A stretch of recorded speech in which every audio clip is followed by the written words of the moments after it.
Class 12 chemistry chapter 1 solutions का exercise का solution है। फर्स्ट क्वेश्चन है हमारे पास डिफाइन द टर्म सॉल्यूशन, यानी कि हमें सॉल्यूशन को डिफाइन करना होगा। How many types of solutions are formed, कितने टाइप के सॉल्यूशंस फॉर्म होते हैं। एंड लास्ट है write briefly about each type with an example, हमें ईच टाइप का एक एग्जाम्पल देने के साथ साथ एक्सप्लेन करना है। ठीक है, तो बहुत ही इजी क्वेश्चन है, चलिए लिखते हैं। तो अगर हम सॉल्यूशन का डेफिनेशन का बात करें तो बहुत ही इजी सा डेफिनेशन है। हम ऐसे लिख सकते हैं सॉल्यूशंस आर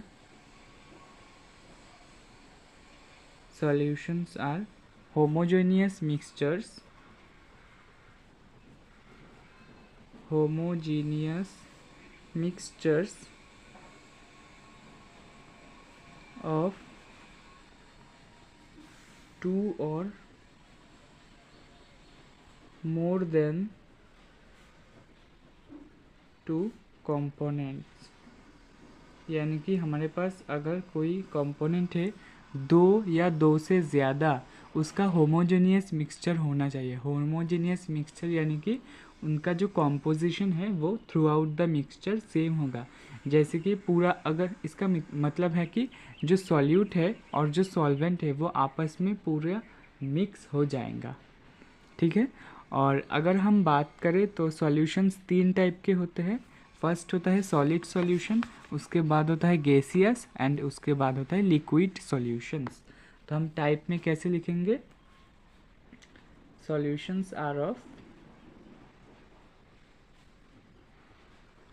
थ्री टाइप्स। ठीक है, सबसे पहला है गैसियस सॉल्यूशन। गैसियस का सॉल्यूशन में आप लिख सकते हैं जैसे कि मतलब कि गैस, सॉल्वेंट गैस होगा। ठीक है, तो आप ऐसे लिख सकते हो जो ऑक्सीजन एंड नाइट्रोजन है वो दोनों गैस है, वो एयर के साथ मिक्स हो जाते हैं। ऐसे तीन केस हो सकते हैं। सबसे पहला तो हमारा सॉल्यूट जब गैस होगा, लिक्विड जब गैस होगा और सॉलिड भी जब गैस होगा। ठीक है, तो आपके बुक में यहाँ पर क्लियरली मेंशन है, आप यहाँ से डायरेक्ट पढ़ सकते हैं। सबसे पहले तो हमारे पास तीन टाइप के सॉल्यूशंस होते हैं। एक होता है गैसियस सॉल्यूशंस, उसके बाद होता है लिक्विड सॉल्यूशन एंड लास्ट में आता है सॉलिड सॉल्यूशन। अब वो सॉल्यूशन गैसियस होगा तो उसमें जो सॉल्वेंट है वो सॉल्वेंट फिक्स्ड रहेगा, यानी कि गैस होगा। लेकिन सॉल्यूट चेंज हो सकता है, यानी कि सॉल्यूट कभी गैस भी हो सकता है, लिक्विड भी हो सकता है और सॉलिड भी हो सकता है। तो जब सॉल्यूट भी गैस है और सॉल्वेंट भी गैस है, इसमें एक एग्जांपल आता है mixture of oxygen and nitrogen gas, यानी कि नाइट्रोजन और ऑक्सीजन गैस का मिक्सचर जो हमें एयर में मिलता है वो एक गैस इन गैस का गैसियस सॉल्यूशन है।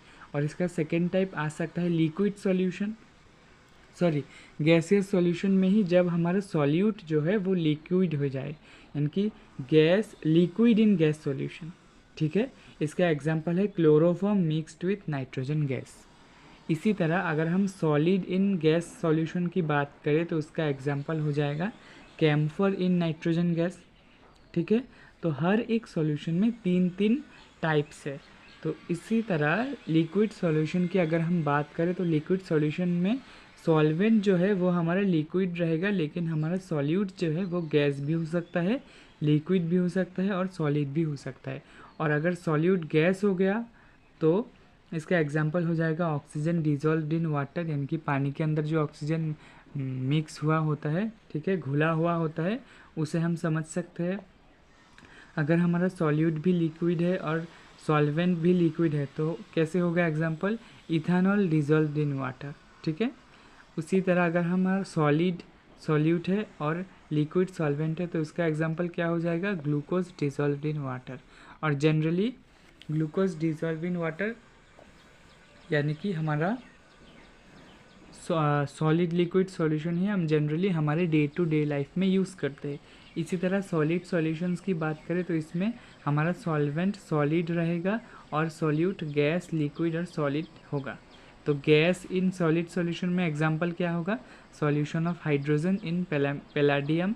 उसी तरह लिक्विड इन सॉलिड में एग्जांपल क्या होगा, amalgam of mercury with sodium and solid in solid में एग्जाम्पल क्या होगा, कॉपर डिजॉल्व्ड इन गोल्ड। तो ये सारे एग्जाम्पल है आपके बुक में है।